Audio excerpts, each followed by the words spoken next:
नमस्कार। आइए हम बात करते हैं हिंदी साहित्य के इतिहास के आधुनिक काल के उस काव्यखंड की जहां द्विवेदी काल में प्रवर्तित खड़ी बोली की काव्यधारा हमारे सामने लक्षित हुई।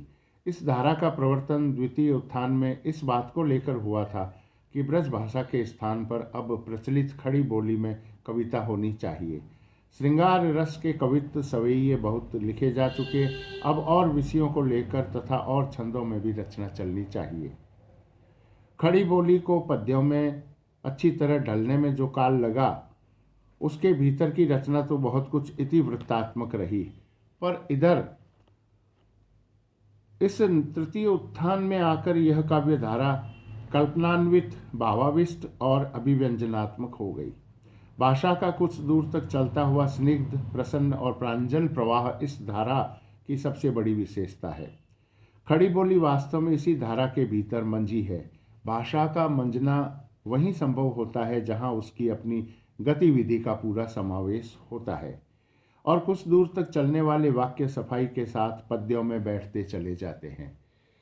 एक संबंध सूत्र में बद्ध कई अर्थ समूहों की एक समन्वित भावना व्यक्त करने के लिए ही ऐसी भाषा अपेक्षित होती है।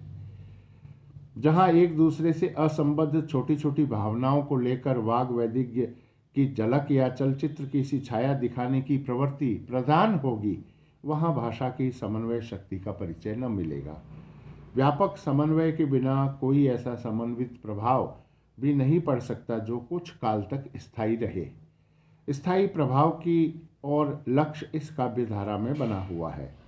दूसरी बात जो इस धारा के भीतर मिलती है वह है हमारे यहाँ के प्रचलित छंदों या उनसे भिन्न भिन्न योगों से संगठित छंदों का व्यवहार। इन छंदों की लयों के भीतर नाद सौंदर्य की हमारी रुचि निहित है।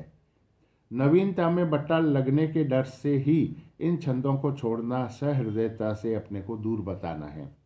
नई रंगत की कविताओं में जो पद्य या चरण रखे जाते हैं उन्हें प्रायः अलापने की जरूरत होती है, पर ठीक लय के साथ कविता पढ़ना और आलाप के साथ गाना दोनों अलग अलग चीज है। इस धारा में कल्पना और भावात्मिका वृत्ति अधर में नाचती तो नहीं मिलती है, पर बोध वृत्ति द्वारा उद्घाटित भूमि पर टिककर उसकी मार्मिकता का प्रकाश करती अवश्य दिखाई पड़ती है। इससे कला का कुतूहल तो नहीं खड़ा होता, पर हृदय को रमाने वाली बात सामने आ जाती है। यह बात तो स्पष्ट है कि ज्ञान ही काव्य के संचरण के लिए रास्ता खोलता है। ज्ञान प्रसार के भीतर ही हृदय प्रसार होता है और हृदय प्रसार ही काव्य का सच्चा लक्ष्य है। अतः ज्ञान के साथ लगकर ही जब हमारा हृदय परिचालित होगा, तभी काव्य की नई नई मार्मिक अर्थभूमियों की ओर वह बढ़ेगा। ज्ञान को किनारे रखकर उसके द्वारा सामने लाए हुए जगत और जीवन के नाना पक्षों की ओर न बढ़कर यदि काव्य प्रवृत्त होगा तो किसी एक भाव को लेकर अभिव्यंजना के वैचित्र प्रदर्शन में ही लगा रह जाएगा। इस दशा में काव्य का विभाव पक्ष शून्य होता चला जाएगा, उसकी अनेक रूपता सामने न आएगी। इस दृष्टि से देखने पर यह कहा जा सकता है कि यह धारा एक समीचीन पद्धति पर चली है। इस पद्धति के भीतर इधर आकर काव्यत्व का अच्छा विकास भी हुआ, ये देखकर सभी को प्रसन्नता होती है। इस पद्धति पर चलने वाले कुछ प्रमुख कवियों का हम उल्लेख करेंगे आगामी व्याख्यान में। तब तक के लिए बहुत शुभकामनाएं। सजग रहें, स्वस्थ रहें, सतर्क रहें। जय हिंद।